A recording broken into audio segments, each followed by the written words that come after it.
নমস্কার বন্ধুরা, মুনিয়া রন্ধনশৈলী চ্যানেলে আপনাদের সবাইকে স্বাগত। আশা করি আপনারা সবাই খুব ভালো আছেন। রবিবারের দুপুর কিংবা যে কোনো উৎসবের আমেজ কষা মাংসের একঘেয়েমি কাটাতে চাইলে পাতে পড়ুন শাহী মাটন কোরমা। হ্যাঁ বন্ধুরা, ঠিকই ধরেছেন, আজকে তৈরি করবো শাহী মাটন কোরমা। মুঘল হিসেবে রাজকীয় গন্ধ আর একদম সিল্কি স্মুথ গ্রেভি, এছাড়া সব মিলেমিশে একদম নবাবী স্বাদ। বন্ধুরা, আমার তো মনে হয় এই শাহী মাটন কোরমা কিন্তু কোনো বিকল্প নেই। আর এটা এমন একটা মোগলাই মাটনের রেসিপি যা মুখে দেওয়া মাত্রই গলে যাবে, আর এর ভেলভেটি গ্রেভি আপনাকে নিয়ে যাবে পুরনো কলকাতার রাজকীয় হিসেবে। বাঙালির মাটন কিন্তু চিরন্তন, আবার সেটা যদি হয় মাখমানি শাহী মাটন কোরমা, তবে তো জমে ক্ষীর। চলুন দেখে নেওয়া যাক রেসিপি। শাহী মাটন কোরমা তৈরি করার জন্য এখানে একটা মশলার পেস্ট আমি তৈরি করে নেব। সেই জন্য 3 টেবিল চামচ চারমগজকে ভিজিয়ে রেখেছিলাম, এর সাথে ভিজিয়ে রেখেছিলাম 2 টেবিল চামচ গোটা কাজু। এখানে নিয়েছি 3টে শুকনো কাশ্মীরি মির্চ, সেগুলোকে আমি গরম জলে ভিজিয়ে রেখেছিলাম, আর তার সাথে নিয়েছি হাফ কাপ দই। এখন এই সমস্ত উপকরণগুলোর একসাথে একটা স্মুথ পেস্ট আমি তৈরি করে নেব। এখানে কোনো একটা স্পেশাল মশলা তৈরি করে নিতে হবে, সেই জন্য এখানে প্যানের মধ্যে দিয়ে দিচ্ছি 1 টেবিল চামচ গোটা ধনে, এর সাথে এখানে দিয়ে দিচ্ছি জিরে 1 চা চামচ, দিয়ে দিচ্ছি 1 চা চামচ গোটা গোলমরিচ, এর সাথে পোস্ত দিয়ে দিচ্ছি 1 টেবিল চামচ, এর সাথে কিছু গোটা গরম মশলাও দিয়ে দিচ্ছি। নিয়েছি 3টে তেজপাতা, 5টা শুকনো লঙ্কা, 6টা ছোট এলাচ, 1 টুকরো দারচিনি ও 1 টুকরো জয়িত্রী, এগুলোকে প্যানের মধ্যে দিয়ে দিচ্ছি। এখন লো টু মিডিয়াম হিটে মশলাগুলোকে 4 থেকে 5 মিনিটের জন্য ভেজে নেব। ততক্ষণ ভেজে নেব যতক্ষণ এগুলো থেকে খুব সুন্দর একটা গন্ধ বেরোচ্ছে। এখানে মশলাগুলো ভাজা হয়ে গেছে, এবার এগুলোকে ঠান্ডা করে আমি পাউডার করে নেব। এখন প্যানের মধ্যে দিয়ে দিচ্ছি 5 টেবিল চামচ ভেজিটেবল অয়েল, এর সাথে ঘি দিয়ে দিচ্ছি 3 টেবিল চামচ।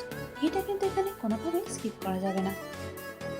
5টা বড় সাইজের পেঁয়াজকে আমি লম্বা লম্বা করে কেটে নিয়েছি, এখন প্যানের মধ্যে সেগুলোই দিয়ে দিচ্ছি। এখন দিয়ে দিচ্ছি খুব সামান্য পরিমাণে নুন, যাতে করে পেঁয়াজগুলো তাড়াতাড়ি নরম হয়ে যায়। এবং মিডিয়াম পেঁয়াজগুলোকে ততক্ষণ পর্যন্ত ভেজে নেব যতক্ষণ এগুলোর মধ্যে হালকা গোলাপি রং ধরছে। দেখুন বন্ধুরা, পেঁয়াজগুলোকে আমি প্রায় 70% পর্যন্ত ভেজে নিয়েছি, আর এগুলোর মধ্যে খুব সুন্দর একটা রং এসে গেছে। ঠিক এই সময় এর মধ্যে দিয়ে দিচ্ছি 1 চা চামচ শাহি জিরে আর 2টো শুকনো লঙ্কা।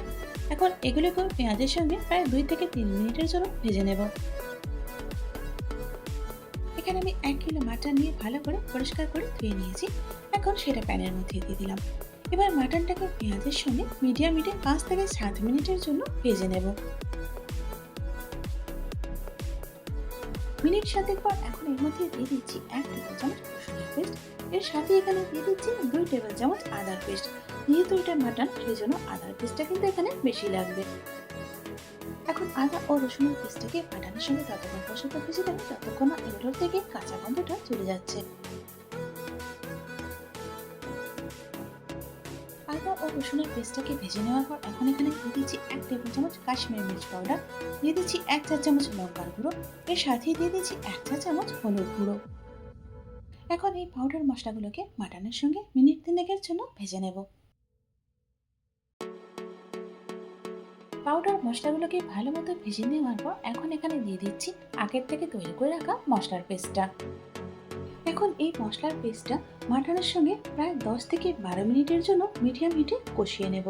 বন্ধুরা, মাটন কোরমাটা যতটা সময় নিয়ে ভালো করে ধৈর্য ধরে কষানো হবে, এটা খেতে কিন্তু ঠিক ততটাই ভালো লাগবে। সুতরাং একটু সময় নিয়ে এটা আপনারা করবেন। প্রায় 12 মিনিট পর এখন আগের থেকে তৈরি করে রাখা মশলার পাউডারটা দিয়ে দিলাম। এটা কিন্তু সবটাই দিতে হবে, আর এটা দিলে কোরমার যে আসল গন্ধটা সেটা পাওয়া যাবে।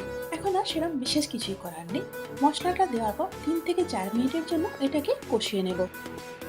এবার নুন দিয়ে দিচ্ছি পরিমাণ মতো। এখন কোরমাটা আবার একবার ভালো করে নাড়াচাড়া করে নিচ্ছি, যাতে করে নুনটা মিশে যায়। বন্ধুরা, একটা কথা আমি বলতে পারি খুব জোর দিয়ে, যদি আমার দেখানো পদ্ধতি অনুযায়ী আপনারা মাটন কোরমাটা এভাবে তৈরি করেন, তাহলে কিন্তু খেয়ে বিয়েবাড়ির সেই স্বাদের কথাই আপনাদের মনে পড়ে যাবে। যে কোনো কোরমায় কিন্তু স্লো কুকিং প্রসেসেই রান্না করা হয়, তবে আজকে আমি তাড়াতাড়ি করার জন্য এটাকে কুকারে করছি। আপনারা চাইলে কড়া বা প্যানেতেও করতে পারেন। যেহেতু এটা কোরমা, সেই জন্য দিয়ে দিচ্ছি 1 টেবিল চামচ কেওড়া জল। যেহেতু কোরমাতে খুব বেশি গ্রেভি হয় না, সেই জন্য এখানে গরম জল দিয়ে দিচ্ছি 2.5 কাপ। তবে জলটা কিন্তু অবশ্যই গরম হতে হবে, এটা কিন্তু আপনারা একটু খেয়াল রাখবেন। নাও টাইম টু মিক্স।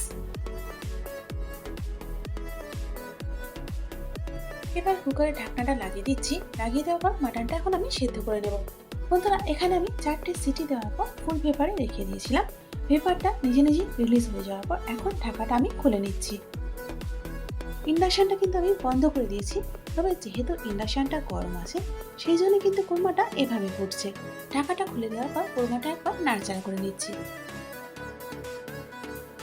চলুন এবার দেখাই মাটনটা ঠিক কতটা সেদ্ধ হয়েছে। দেখুন বন্ধুরা এখানে মাংসটা কিন্তু খুব সুন্দরভাবে সেদ্ধ হয়ে গেছে। কোরমার জন্য যেমন নরম মাংস প্রয়োজন, এখানে কিন্তু ঠিক সেরকমই মাংসটা সেদ্ধ হয়ে গেছে। বন্ধুরা কুকার থেকে কোরমাটা আমি প্যানে ঢেলে নিয়েছি, যাতে করে আমি আপনাদের দেখাতে পারি এটা কতটা ক্রিমি আর রিচ। এখানে আমাদের কোরমাটা তৈরি হয়ে গেছে। চলুন এবার এটাকে গরম গরম পরিবেশন করি। বঙ্গালী স্বাদে মুঘল ঘরানার ঐতিহ্য শাহী মাটন কোরমা বন্ধুরা এখন আপনারা খুব সহজেই বাড়িতে তৈরি করে ফেলতে পারবেন।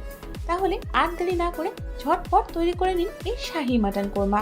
ঘরোয়া কিছু উপকরণে তৈরি এই শাহী মাটন কোরমার স্বাদ কিন্তু একদম অনুষ্ঠান বাড়ির মতো। এটা আপনারা গরম বাসমতি চালের ভাতের সাথে অথবা নান, রুটি, পরোটা সবকিছুর সঙ্গেই পরিবেশন করতে পারবেন। আর তৈরি করার পর আমাকে জানাতে কিন্তু ভুলবেন না এটা আপনাদের কেমন লাগলো। আশা করি আজকের ভিডিওটা আপনাদের ভালো লেগেছে। যদি ভালো লেগে থাকে তাহলে একটা লাইক করে দিন, আর তারই সাথে বন্ধু বান্ধব এবং পরিজনের মধ্যেও শেয়ার করে দিন। আর এরকমই নিত্য নতুন এবং সহজ রান্নার রেসিপির জন্য আমার চ্যানেলটাকে সাবস্ক্রাইব করে আমার পাশে থাকুন। তার সাথে বেল আইকনটা প্রেস করে দিন, যাতে করে আমার পরবর্তী ভিডিওর আপডেটটা সবার আগে আপনি পেয়ে যান। এতক্ষণ সঙ্গে থাকার জন্য অনেক ধন্যবাদ।